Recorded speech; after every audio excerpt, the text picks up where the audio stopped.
Bom dia, meus amados irmãos, a graça e a paz do Senhor. Eu não me contento de tanta alegria de estar aqui. E o meu sotaque piorou. Paraibanês, já viram, né? Muito bom. Hoje eu disse para o pastor, quando eu entrei lá no gabinete para falar com ele, eu disse assim: pastor, eu me lembro daquele salmo, quando o povo estava voltando do exílio, 70 anos fora de Jerusalém, e eles disseram assim: estamos como os que sonham, não é? Então a nossa boca se encheu de riso. Eu não paro de rir desde que eu cheguei na igreja. Foi a minha igreja por 20 anos, a entrada foi essa. E foi uma entrada tão impactante. O pastor, ele não disse, mas eu estava saindo da igreja e ele apertou, puxou a minha mão assim e disse: quem é a senhora? Deixa eu me falar com a senhora. Entendeu? E depois ele falou, e ele disse assim, eu disse: eu estou indo para Cuba, porque eu estava com a Junta de Missões Mundiais indo fazer um trabalho em Cuba, de um mês, com os missionários. Ele disse: quando voltar, venha para esta igreja, porque a gente é uma igreja missionária e a gente quer ouvir a palavra de Deus, o que é que Deus está fazendo em Cuba. E eu fiz isso. E aí eu disse: se algum dia eu morar no Rio, onde quer que eu vá morar, a minha igreja vai ser essa igreja. E Deus me trouxe 2 anos depois. E eu fiquei aqui 20 anos. Ainda sou membro da igreja, se vocês não sabem, viu? Porque estou numa igreja que Deus me deu, e um dos sinais que eu pedi foi esse mesmo. Uma igreja que acomoda, uma igreja que tem comunhão e que ensina a palavra, 2 coisas, e Deus me deu, mas ainda não pedi minha carta, ainda estou no processo de desligamento umbilical, não sei quando vai ser, não é?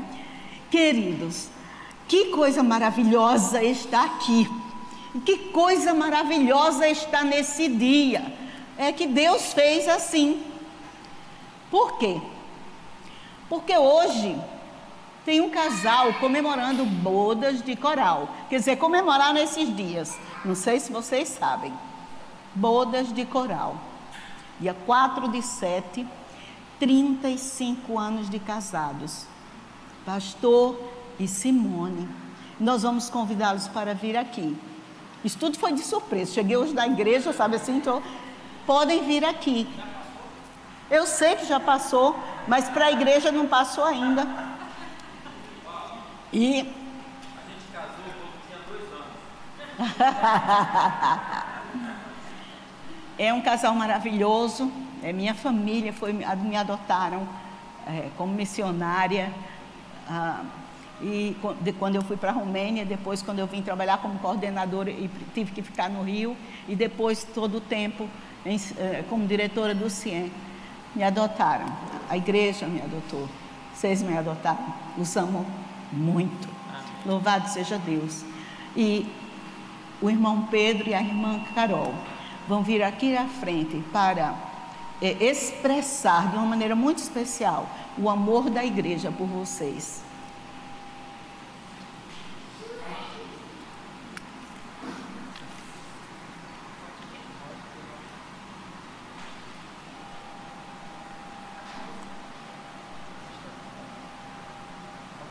A paz, irmãos, em nome do Ministério com Casais, nós louvamos a Deus com muita gratidão por esse casal que é exemplo para nós, tá? Que Deus os abençoe. Ok.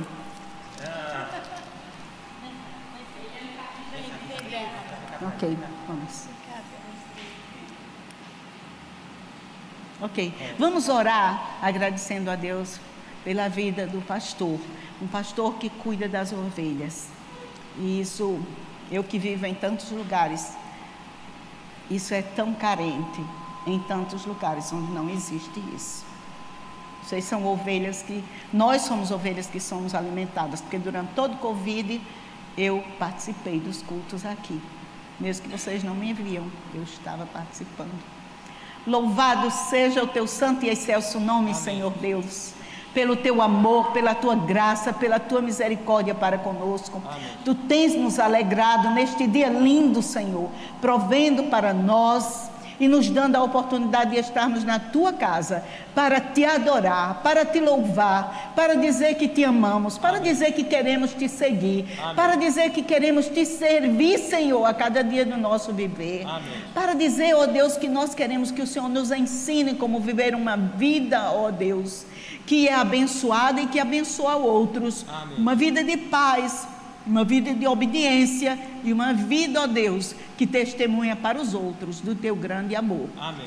E nós te agradecemos pelo cuidado do nosso pastor, da Simone, para com todos nós. Louvado seja o teu nome. Obrigada pelo teu servo, pelo ministério e também pelos 35 anos que o Senhor tem dado de caminhada juntos para a honra e glória tua. Assim oramos no nome de Jesus. Amém. Amém.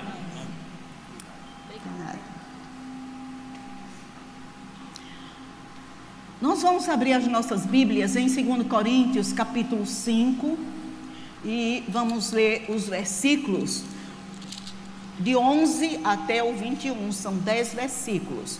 Eu vou ler na Bíblia da Nova Versão Contemporânea, talvez um pouco diferente da sua, mas porque eu queria fazer algum realce aqui. Assim, conhecendo o temor do Senhor, 2 Coríntios 5, de 11 a 21, viu? Para aqueles que não ouviram. Assim, conhecendo o temor do Senhor, procuramos persuadir outros. Deus sabe que somos sinceros e espero que vocês também o saibam. Estamos mais uma vez nos recomendando a vocês, nada disso. Estamos apenas lhes dando motivo para que se orgulhem de nós, a fim de que possam responder àqueles que se orgulham nas aparências e não no coração. Se parecemos loucos, é para dar glória a Deus. E se mantemos o juízo, é para o bem de vocês. De qualquer forma, o amor de Cristo nos impulsiona.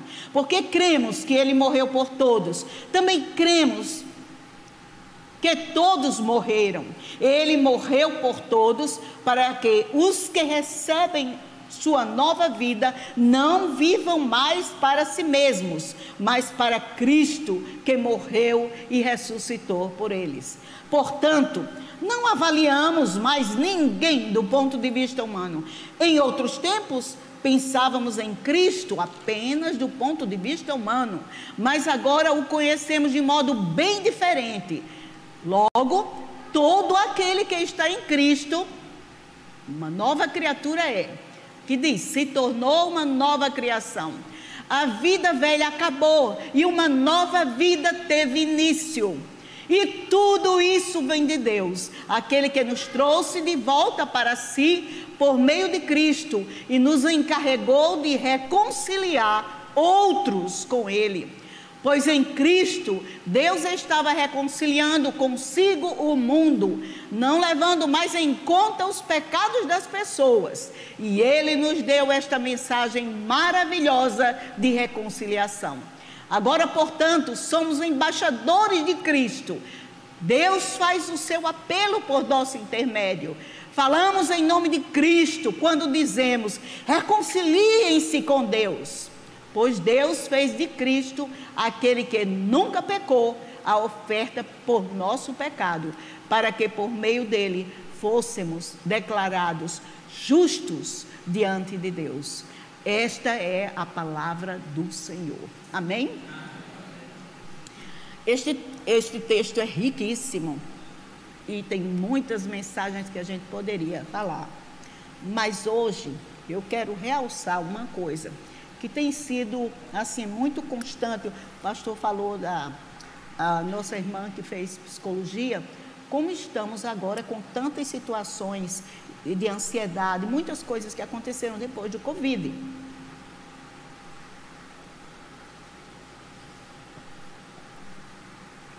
Eu fiz psicologia também, eu não atuo como psicóloga, porque sou missionária, mas o que eu aprendi, uso no serviço do Senhor.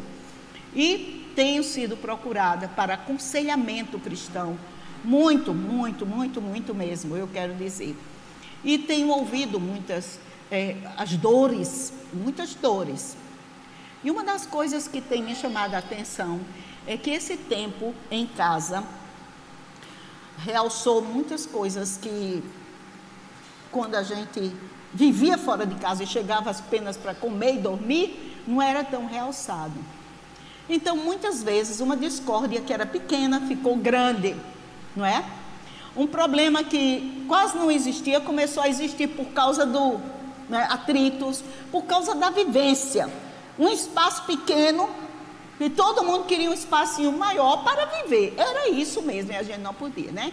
Tudo isso gerou alguns conflitos. Então, esse texto para mim traz uma mensagem e é uma pergunta. Errei. Eu sei que eu fiz uma bobagem. Eu sei que eu escorreguei. Eu sei que não deveria ter feito. Posso começar de novo?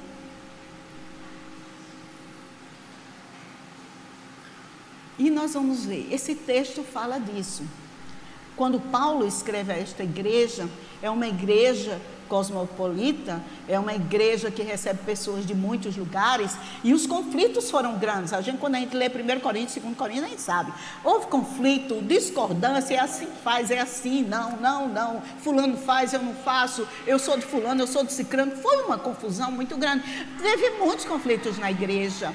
E então o apóstolo Paulo está escrevendo, ele está dizendo, eu estou dizendo para vocês o que eu estou fazendo, que os judeus não entendiam, porque ele estava falando para o povo que eram gentios, que não deveriam ouvir da palavra de salvação, e lá estava Paulo pregando para todo mundo, né? Esses gentios entrando na igreja, que não eram como nós, e havia aquela confusão. Paulo disse, o que eu estou dizendo, que eu vi que Jesus Cristo está atingindo o coração das pessoas, daquele que a gente pensa que não tem jeito, e tem jeito.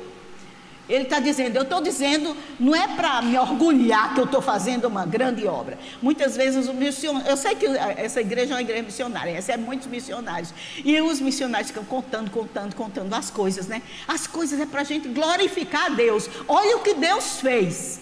Olha que Deus grande, que Deus poderoso, que a gente pode confiar nele. Essa é a questão.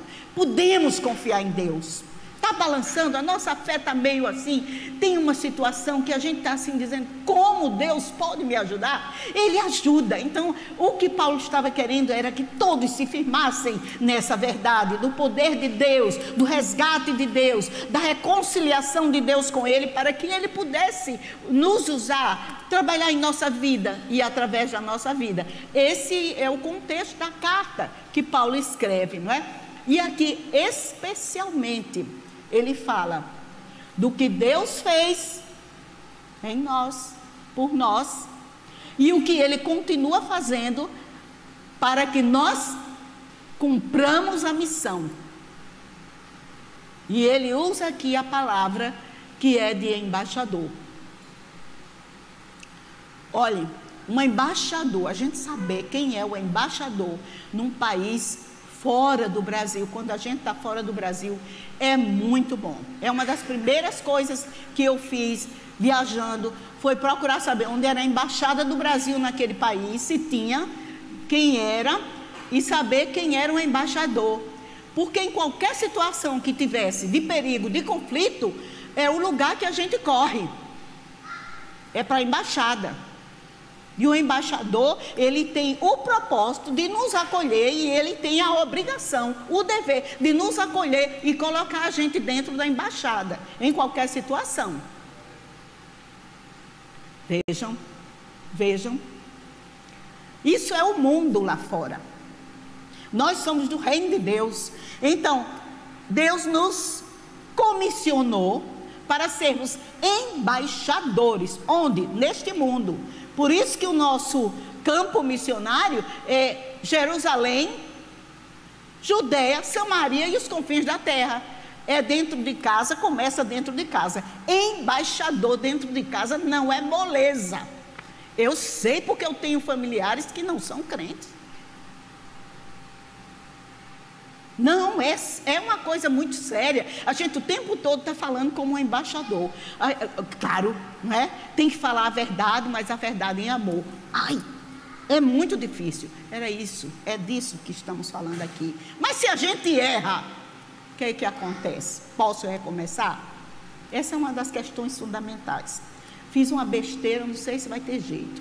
Tem sim, é isso que Deus está dizendo, não é?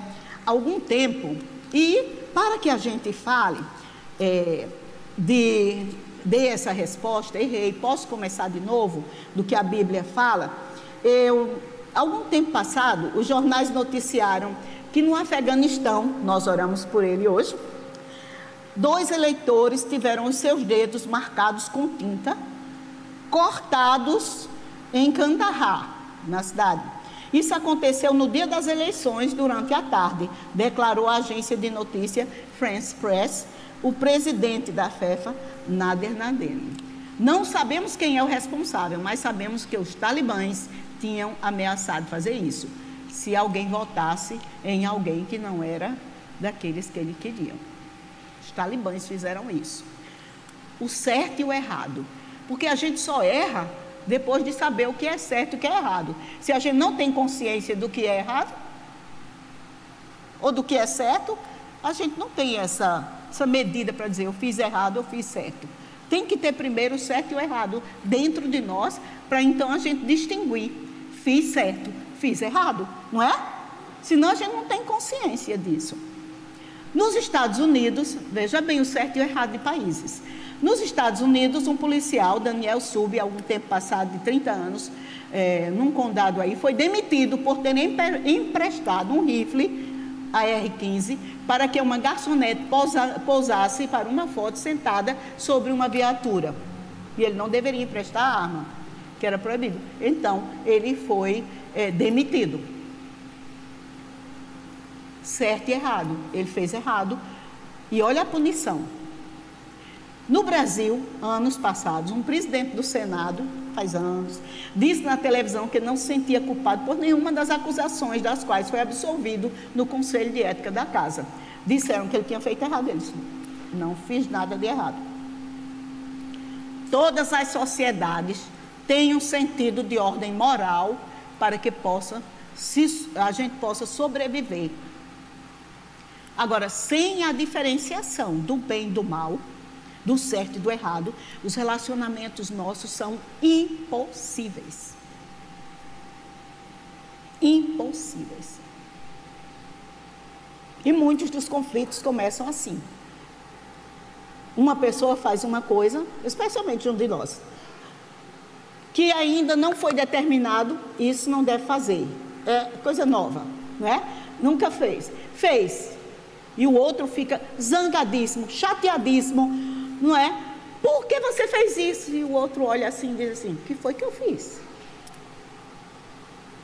É porque não havia naquele grupo, ou se é casal, entre o casal, uma norma definida sobre aquilo que é o certo e o errado.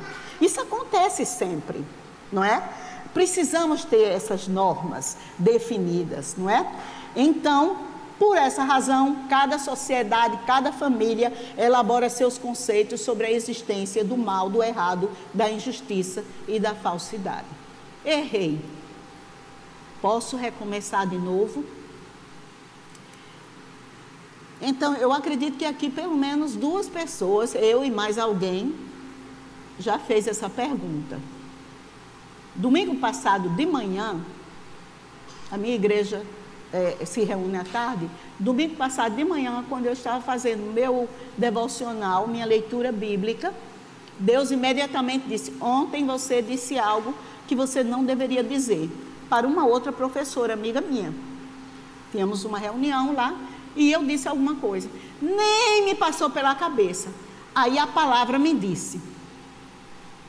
Aí, imediatamente eu liguei para ela. Olha, eu estou ligando para pedir perdão a você, porque ontem eu exagerei na minha forma de falar. Já viram, né? Desse jeito assim, imagina, mas aí, alterado um pouco. Então, eu exagerei e eu quero pedir perdão. aquela amigona do peito, aquelas coisas de amigo, né?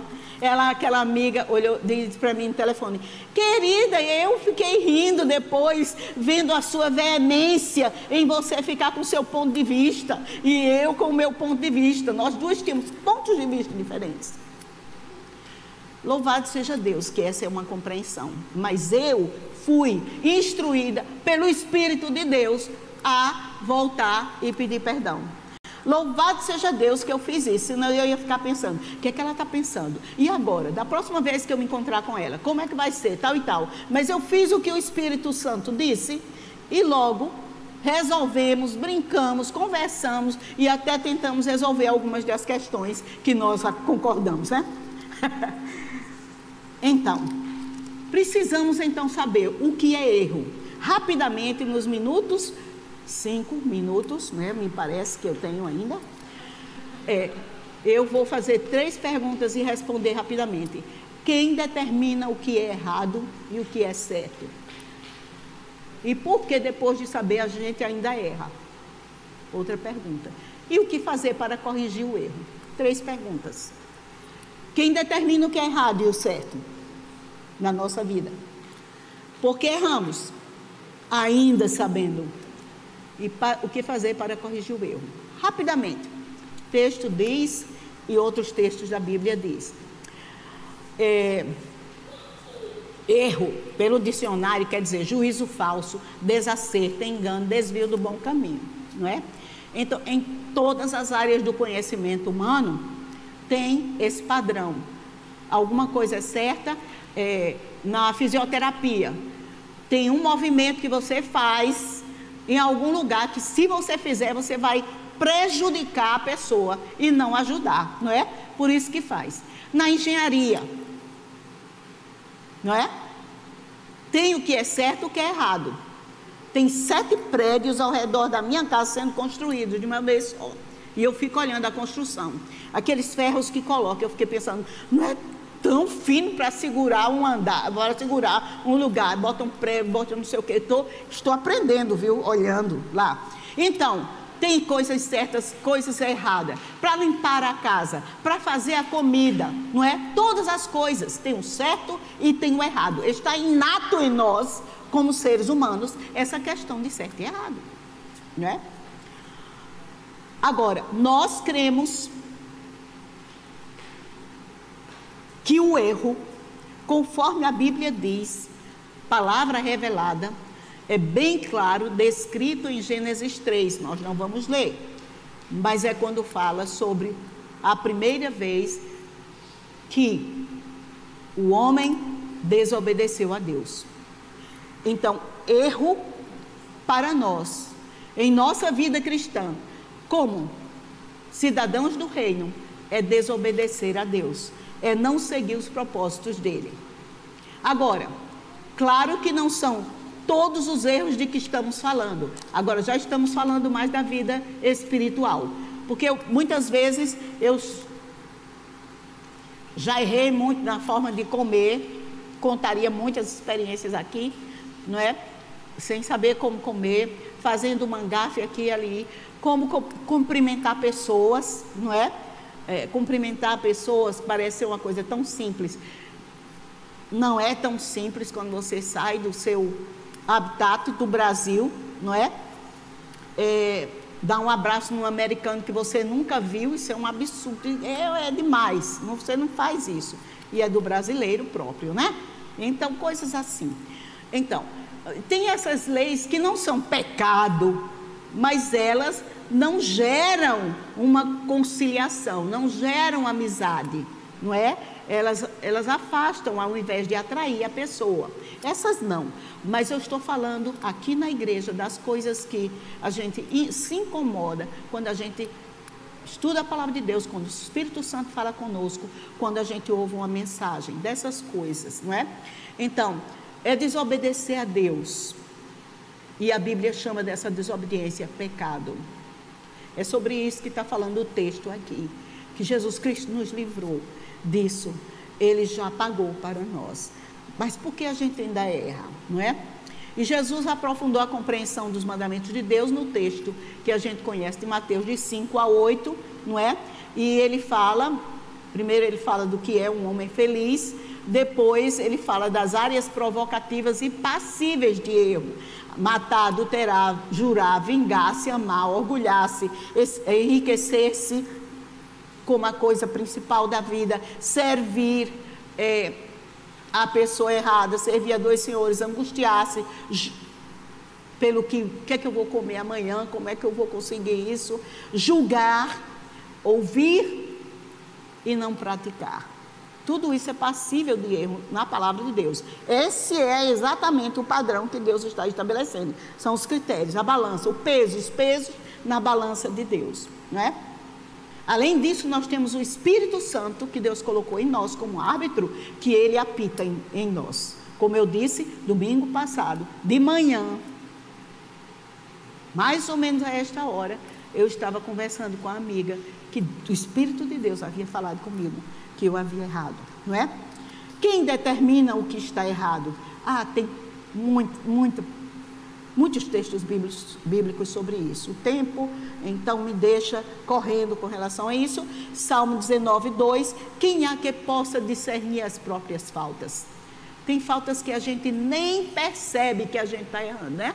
Um novo crente, ele entra no reino de Deus, e agora? Como é que eu vou fazer? O que é que eu devo fazer? Vai fazer muitas coisas como ele fazia antes. Ele tinha um padrão antes, não é?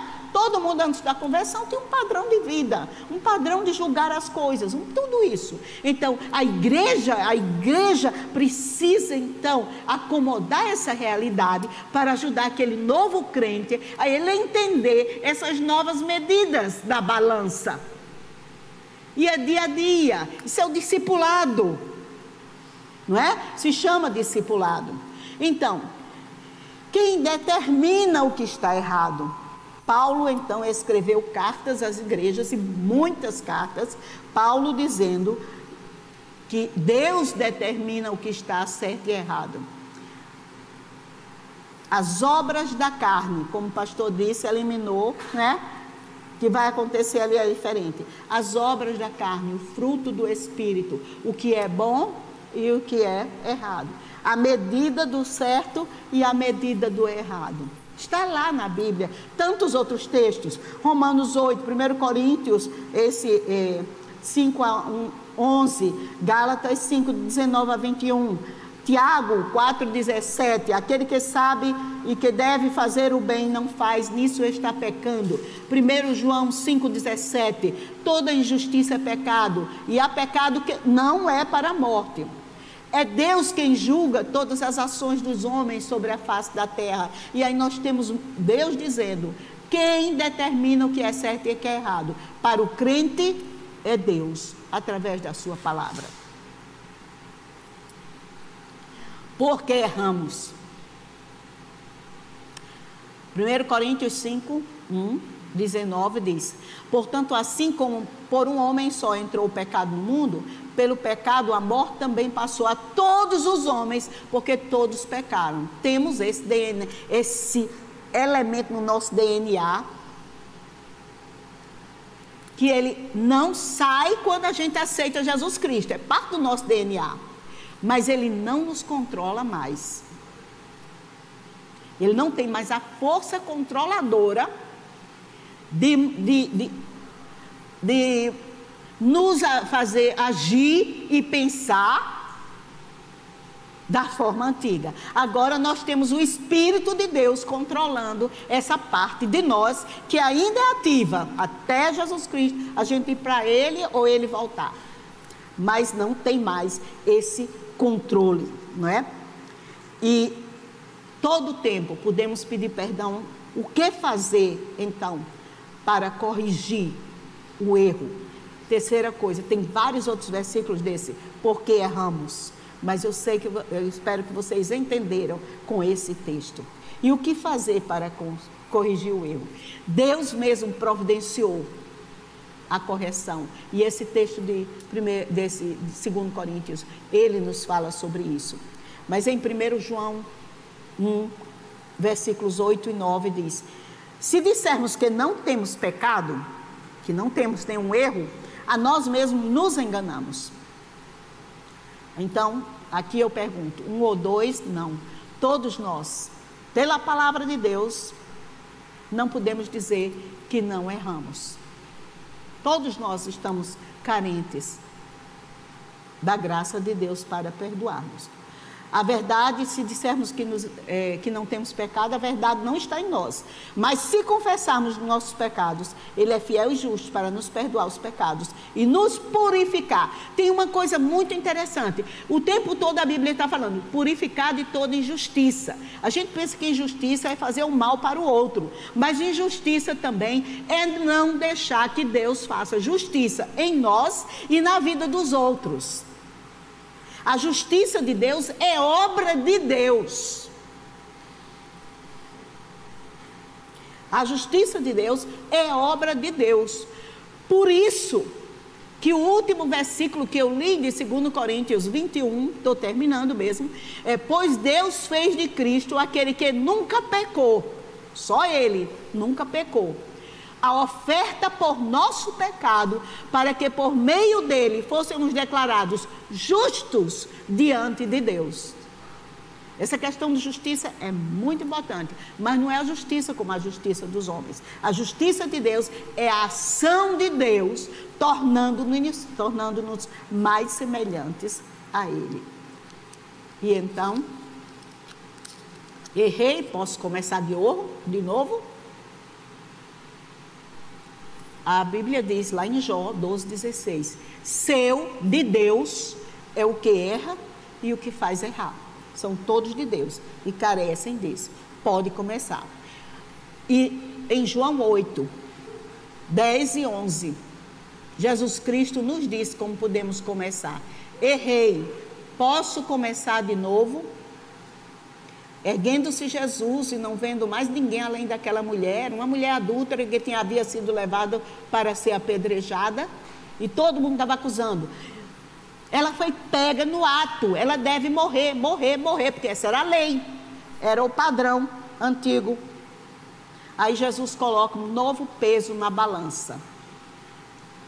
Ele olha, não vendo mais ninguém, perguntou à mulher, onde estão os teus acusadores? Ninguém te condenou? Ela respondeu, ninguém, Senhor. Então ele disse, nem eu tampouco, mas vais e não peques mais. Louvado seja o nome do Senhor. Concluindo, para tornar o ensino claro e compreensível para todos, Jesus usou muitas metáforas, analogias, comparações, histórias, chamadas de parábolas. Agora eu quero concluir trazendo à memória o finalzinho de uma outra história que Jesus contou. E essa história, todos nós conhecemos, é a história do filho pródigo. E a maneira como Jesus terminou, é a maneira como eu quero que você saia daqui hoje, vendo também Jesus trabalhando. O filho, depois de reconhecer, errei, posso começar de novo? Ele percebeu que ele podia voltar para a casa do pai. Ele ia voltar, não ia voltar como filho, não ia querer ter aquelas benesses todas, porque ele tinha pedido tudo e foi embora, não quero mais saber de casa, não quero mais saber do Senhor, não quero mais saber de ninguém, vou-me embora, vou gozar a minha vida, vou embora. Volta, humilhado, mas ele disse, o melhor que eu já vi no mundo é voltar para a casa do pai. Todas as pessoas da face da terra estão como esse filho pródigo. Quem não tem Jesus está procurando em um lugar, em outro. O quê? O que só a casa do Pai dá. Só Deus pode dar. A paz verdadeira, o amor no coração. Você ter direção, você ter esperança, você ter segurança. Olha o mundo como está virado, minha gente. Olha a situação nossa do Brasil como está virada. Olha o certo e o errado como mudou. Mas a gente, na casa do Pai, a gente tem a balança certa, as medidas certas, e Ele nos ajuda a viver corretamente. E aí, o Pai quebrou todos os códigos de ética daquele tempo, o filho tinha quebrado tudo, né?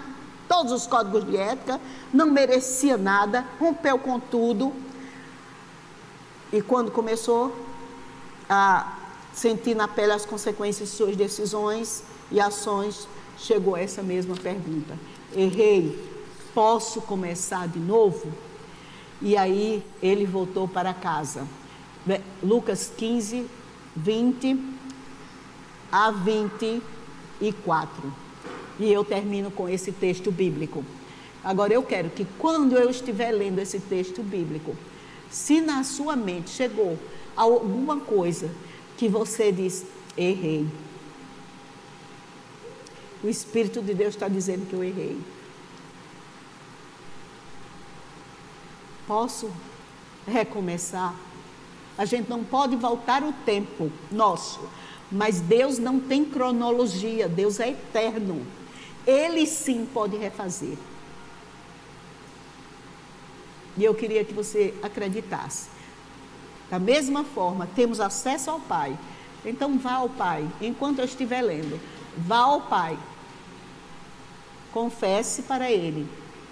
Peça para recomeçar de novo. Peça para consertar esse erro. Peça para ajustar o que ficou desajustado. Para reconciliar o que foi quebrado. Para que o nome dele seja engrandecido. E você possa sentir o que é o bem-estar, o shalom, a paz do Senhor. Então voltou para a casa do pai. Quando ele ainda estava longe, o pai o viu, cheio de compaixão. Correu para o filho, o abraçou e o beijou. O filho disse: pai, pequei contra o céu e contra o Senhor. Ele entendia um pecado espiritual de desobediência a Deus, por não honrar o seu pai. E pelo que ele tinha dito para o seu pai, certamente, tinha feito com o seu pai. Pequei contra o céu e contra o Senhor, e não sou digno mais de ser chamado seu filho. O pai, no entanto, disse aos servos: depressa, tragam a melhor roupa da casa, vistam nele, coloquem-lhe um anel no dedo e sandália nos pés. Matem o novilho gordo, faremos um banquete e celebraremos. Pois este meu filho estava morto e voltou à vida, estava perdido e foi achado. E começaram a festejar. Todo homem que não tem Cristo é um homem que saiu da casa do Pai e ainda não voltou. Nós já estamos na casa do Pai, eu acredito que todos aqui. Se tem alguém que ainda está errante, procurando o caminho. A semana passada, eu estava no Uber, e quando eu comecei a falar, aquele senhor disse para mim: eu estou procurando o caminho. E eu disse: e eu sei qual é o caminho que o senhor está procurando. E ele se encontrou com Jesus. Ele chorou, dirigindo e orando ao Senhor, se entregando ao Senhor Jesus. Encontrou o caminho de volta para casa. Feche seus olhos. Fale com o Senhor. Ó Deus santo e poderoso, louvamos e engrandecemos o teu santo nome. O Senhor é bom, maravilhoso, Pai eterno. Nesse momento, sentindo o teu grande amor, perdoador, sabemos que o Senhor quer aperfeiçoar em nós, ó Deus, aquilo que precisa ser aperfeiçoado, tirar as falhas, melhorar a nossa condição de filho teu, como a tua palavra disse aqui, a obra que tu continuas fazendo em nós, para que nós sejamos embaixadores teus, embaixadores, embaixadoras, falando de ti, reconciliadores neste mundo perdido. Queremos, ó Deus, que o Senhor ouça a nossa oração, a oração de cada uma aqui, a confissão de cada uma aqui, que cada um confessando sinceramente a ti de todo coração. O Senhor restaure primeiro a paz interior e que ele possa ter força, ela possa ter forças para falar com a pessoa, se é um relacionamento quebrado, falar com a pessoa no teu amor, pedindo perdão pelo que fez, para que sejam restauradas todas as coisas e a comunhão contigo, para a honra e glória do teu nome. Assim oramos no nome precioso